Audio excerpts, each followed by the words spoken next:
আন্তর্জাতিক প্রসঙ্গ যুক্তরাষ্ট্রের নতুন প্রেসিডেন্ট হিসেবে শপথ নেওয়ার আগে ইসরায়েলি জিম্মিদের হামাস মুক্তি না দিলে গাজাকে নরকে পরিণত করার হুমকি দিয়েছেন ডোনাল্ড ট্রাম্প। যুদ্ধবিরতি আদায়ে নানামুখী চেষ্টার মধ্যেই গাজায় গণহত্যা চালিয়ে যাচ্ছে ইসরায়েল।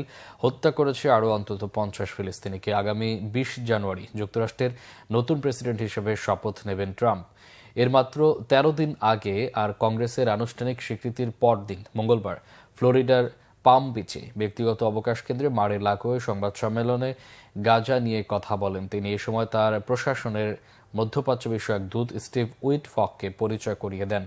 ট্রাম্প বলেন, 20 জানুয়ারির আগে জিম্মিরা মুক্তি না পেলে শুধু যে হামাসের জন্য ভালো হবে তা নয়, কারো জন্যই ভালো হবে না।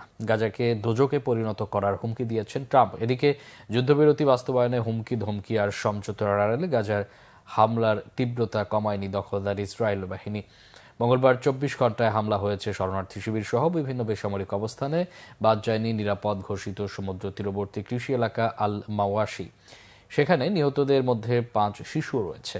এদিকে হার্ট অ্যাটাকে মারা গেছেন কামাল আদওয়ান হাসপাতালের পরিচালক ডাক্তার হুসাম আবু সাফিয়ার মা।